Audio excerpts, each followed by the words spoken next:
নমস্কার, আপনারা দেখছেন বিগ নিউজ আর সঙ্গে আমি অনিকেত। বর্তমানে আমরা দাঁড়িয়ে আছি ধর্মতলা ওয়াই চ্যানেলের ঠিক সামনে এবং এখানে ঘটে চলেছে অনশন। জুনিয়র ডাক্তাররা যারা আছেন তারা তিলোত্তমার বিচারের দাবিতে আবারও কিন্তু এখানে আমরণ অনশন করে চলেছেন এবং তাদের বক্তব্য, তাদের যে 10টি দাবি আছে সেই 10টি দাবি যতক্ষণ না পর্যন্ত মেনে নেওয়া হচ্ছে সেইগুলি তারা ততক্ষণ পর্যন্ত কিন্তু অনশন চালিয়ে যাবেন। এবং এই চিত্র কিন্তু আপনাদের সামনে তুলে ধরতে আজকে আমরা চলে এসেছি ঠিক সেই অনশন মঞ্চে। চলুন জেনে নেব সেই জুনিয়র ডাক্তারদের কাছ থেকে যে তাদের ঠিক এই 10টি দাবি কী এবং যে সাধারণ মানুষরা যারা এখানে এসেছেন এই অনশন মঞ্চে তাদের কি বক্তব্য, চলুন জেনে নেওয়া যাক। আচ্ছা, আপনাদের যে এখানে অনশন বিক্ষোভ চলছে এটার উদ্দেশ্য আমরা আমাদের একদম 10 দফা দাবি নির্দিষ্ট করেছি। আপনারা দেখতেই পাচ্ছেন 10 দফা দাবি আমাদের নির্দিষ্ট করা আছে এবং এই দাবিতে প্রথমে আমাদের 6 জন আমরা প্রথমে মিছিল করে এসে অবস্থানে বসেছিলাম, 24 ঘন্টা সময় দিয়েছিলাম। রাজ্য সরকার আমাদের দাবি দাওয়া নিয়ে কথা বলার প্রয়োজন মনে করেনি। তারপর আমরা আমরণ অনশনে বসেছি। আমাদের প্রথম 6 জন আমাদের সহযোদ্ধা আমাদের কলিগরা অনশনে বসেছেন। কাল রাত থেকে আরও একজন বসেছেন, এখন সর্বমোট 7 জন বসেছেন। এবং আমরা নির্দিষ্ট করে দিতে চাই যতদিন না আমাদের এই দাবি পূরণ হচ্ছে, 10 দফা দাবি মেনে নিচ্ছে। এই 10 দফা দাবির মধ্যে 9 দফা দাবি একদম খুব সামান্য দাবি। রাজ্য সরকার চাইলেই একদিনে এগুলো পূরণ করতে পারে এবং যতদিন না এই দাবি পূরণ হচ্ছে আমরা এই অনশন মঞ্চে থাকবো এবং আমাদের সহযোদ্ধারা অনশন চালিয়ে যাবেন। আমাদের দাবি একদম খুব নির্দিষ্ট করা আছে যে কলকাতা আমাদের যে স্বাস্থ্য সচিব এখন যার তত্ত্বাবধানে গোটা 4-5 বছর জুড়ে যে রাজ্য জুড়ে এই যে একদম স্বাস্থ্য ব্যবস্থা কার্যত ভেঙে পড়েছে এবং স্বাস্থ্য ব্যবস্থার যে ভয়াবহ দুর্নীতি, সেই স্বাস্থ্য সচিবের অপসারণ একদম শুরুর দিক থেকে আমাদের এই দাবি। আমরা যেটা বলতে চাই যে নির্দিষ্ট করে যে একটা সেন্ট্রালাইজড রেফারাল সিস্টেম এবং রিয়েল টাইম যে বেড ভ্যাকেন্সি সেটা একদম জানাতে হবে সরকারকে, যাতে সাধারণ মানুষের হয়রানি কমে, এই রেফারের চক্করে পড়ে হয়রানি কমে এবং যে ডাক্তার এবং পেশেন্টদের মধ্যে একটা অবিশ্বাসের জায়গা তৈরি হয় সেইটা যাতে কমানোর জন্য হসপিটালগুলির পরিকাঠামোর উন্নয়ন এবং যে ডাক্তার নার্স সহ সমস্ত স্তরের স্বাস্থ্যকর্মীদের নিয়োগ। এছাড়া আমাদের দাবির মধ্যে পড়ছে যে কলেজে থ্রেট কালচার, যে ভয়ের পরিবেশ তার অবসান এবং এই যে এত বছর ধরে থ্রেট কালচারে যারা জড়িত রইল তাদের সকলের একদম শাস্তি দিতে হবে। এবং আর যে আমরা বলেছি যে দিদির উপর যে ঘটনা ঘটে গেছে, যে ন্যাক্কারজনক ঘটনা ঘটেছে, তার যে মূল কেন্দ্র ওয়েস্ট বেঙ্গল মেডিকেল কাউন্সিল এবং ওয়েস্ট বেঙ্গল হেলথ রিক্রুটমেন্টের মাথায় বসে আছে, তার যে মূল অপরাধীরা, মূল চক্রীরা, এই কুচক্রীরা, তাদের বিরুদ্ধে তদন্ত করতে হবে।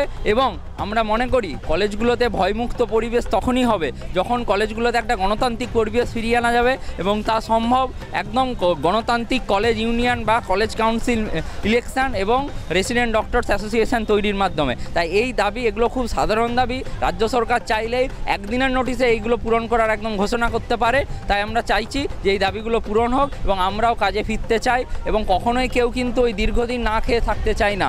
আমরাও কাজে ফিরতে চাই। আমরাও মুখ্যমন্ত্রী বলেছেন উৎসবে অংশগ্রহণ, তো আমরা বলছি আমরা কাজে ফিরতে চাই, কর্মের উৎসবে ফিরতে চাই।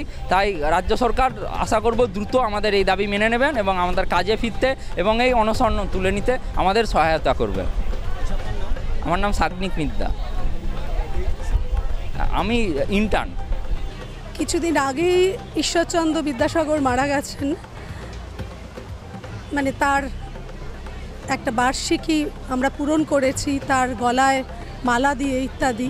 কিন্তু বিদ্যাসাগরই প্রথম বুঝতে পেরেছিলেন যে একজন মেয়ের শিক্ষা এবং তার স্বাস্থ্য এবং স্বাধীনতা পুরোটাই দরকার।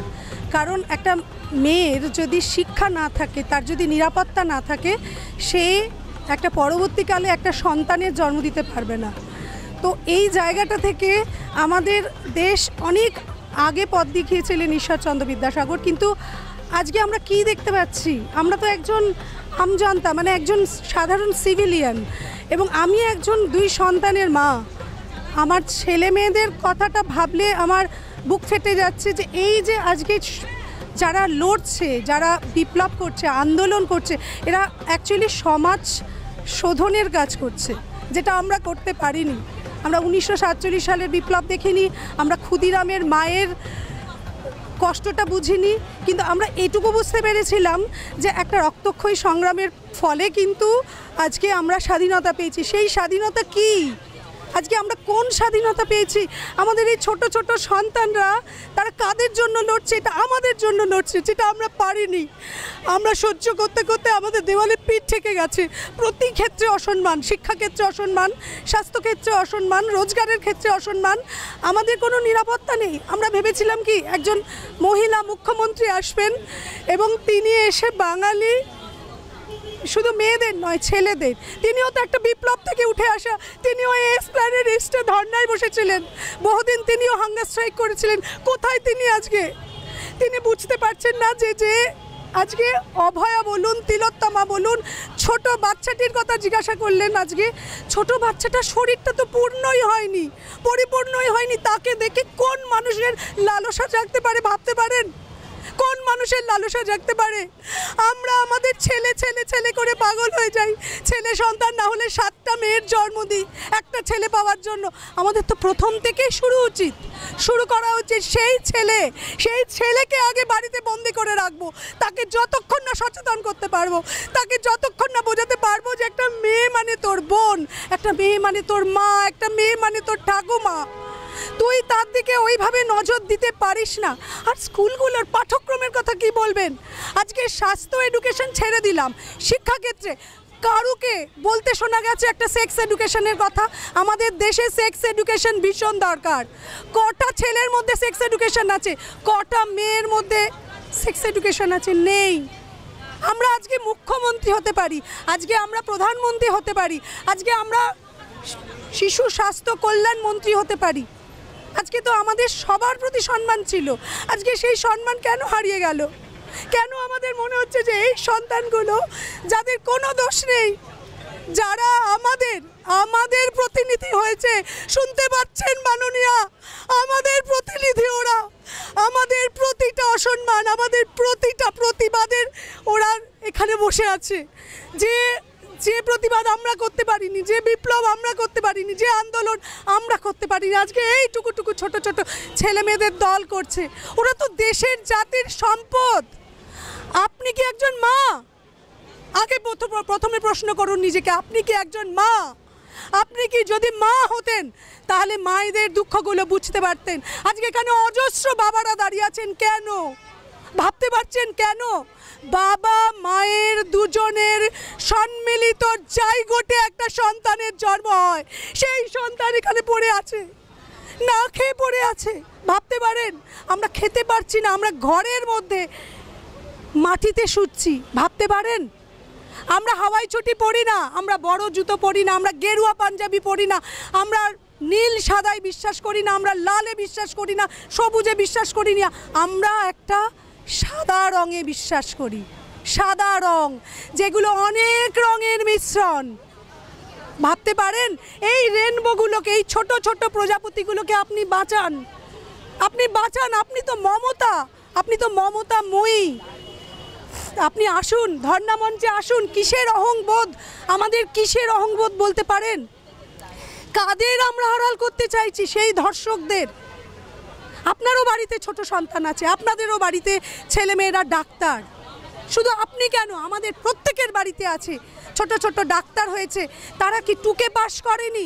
তারা থ্রেড কালচারে আসেনি? ডাক্তারদেরও ভুল হয়, মানুষ মাত্রে ভুল হয়, আমাদের প্রত্যেকের ভুল হয়, কার না ভুল হয়। কিন্তু আজকের এই যে আপনারা তো গান্ধীজিকে সম্মান করতেন, নেতাজিকে সম্মান করতেন, তাহলে আজকে এই ছোট ছোট বাচ্চাগুলো যাদের বাড়িতে বাবা মারা চোখের জলে ভাসিয়ে দিচ্ছে, তারা জানে না। এই মাত্র শুনলাম একজন আমাদের জার্নালিস্ট বন্ধু এসে বললেন পুলিশ কমিশনার নাকি বলেছে যে এরা যে কোনো স্টেপ নিতে পারে। আসুন আসুন, আমরা বুক পেতে দেবো। আমি একজন মা, আমার দুটো সন্তান মানুষ হয়নি এখনো, তারা এমএসসি পড়ছে, আমি সামনে দাঁড়াবো।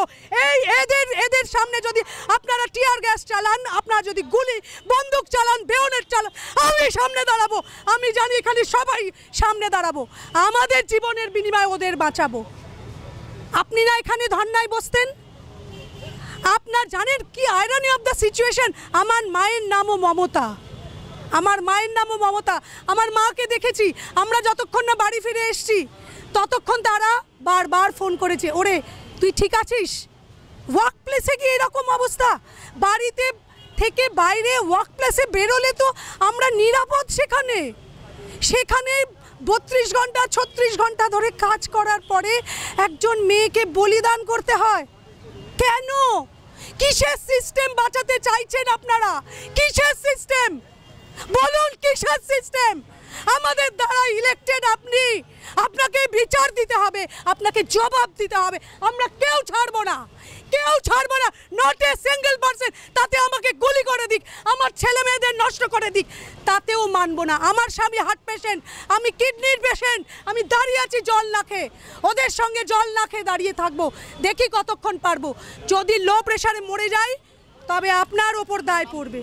আমার নাম সোমা বসু মল্লিক, আমি বহু বছর ধরে সমাজ উন্নয়ন একজন কর্মী, সোশ্যাল ডেভেলপমেন্টের একজন কর্মী।